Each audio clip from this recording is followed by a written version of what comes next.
Saya percaya memang ramai yang masih lagi kabur, tak pasti dan mungkin tak tahu apa sebenarnya harta intelek atau IP ni.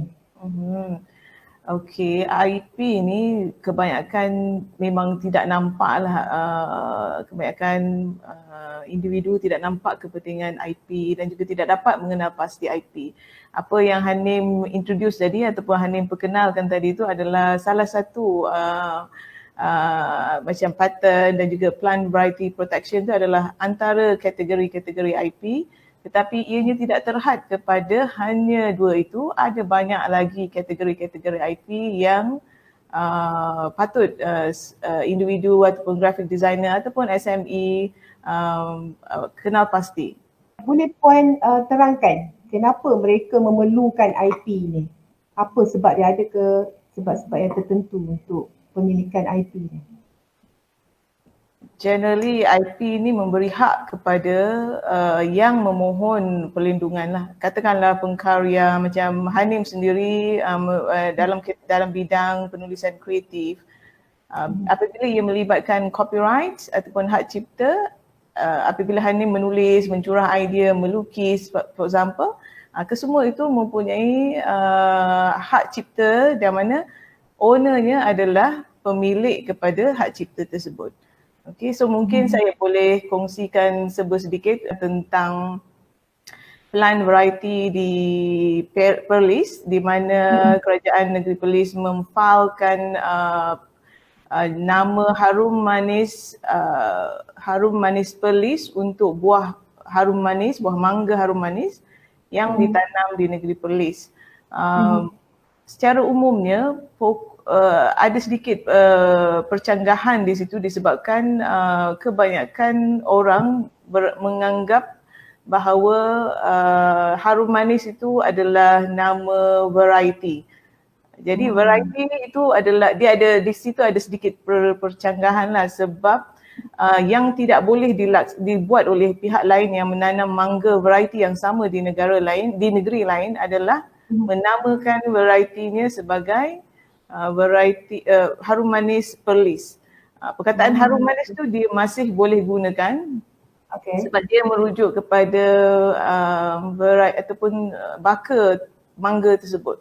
Dekat situ ada sedikit, agak viral jugalah berkenaan mangga harum manis ni. Kalau ikutkan tiap-tiap tahun memang ada keluar lah. Jadi representasi ataupun pihak lain yang menanam buah mangga baka tersebut di tempat lain tidak boleh menggunakan perkataan harum manis Perlis. Dia itu dia punya yang sepatutnya lah. Okay. Bagi pereka cipta ataupun pengkarya, ada banyak perkara yang bila kita membuat satu karya tu, kita inginkan karya itu ataupun produk kita yang dihasilkan tu dibawa ke pasaran. Tetapi sebelum kita sampai kepada tahap membawa ke pasaran tu, kita ada proses mencari ataupun menghasilkan produk yang mana kita bangunkan produk tersebut. Yang mana proses IP ni sebenarnya dia bermula sebelum lagi produk tu masuk ke pasaran. Contohnya bagi pemilik idea yang mana bila dia ingin bangunkan sesuatu produk, biasanya dia akan membuat carian Google. Okay, dia akan membuat carian Google nak tengok apa yang ada dekat luar sana kan. Jadi biasanya Hanim pun akan tengok siapa ada keluarkan produk-produk tertentu kan. Jadi kita biasanya akan galakkan sebelum pada peringkat konsep lagi, pihak pereka ataupun pihak small time inventor, pihak pengkarya membuat carian dahululah apa yang ada di luar, dan biasanya solusi ini adalah untuk menyelesaikan masalah dan mencari apakah yang baru. Jadi selain daripada carian Google, Hanim tahu tak apa lagi carian yang boleh digunakan? Saya pun tak pasti. Kita cek dengan MyIPO boleh ke kita cek? Betul lah tu, memang ada. Sebenarnya dekat luar sana ada banyak penggalan data berkaitan dengan pattern pengkalan data berkaitan dengan cap dagangan yang ada di setiap negara. Kalau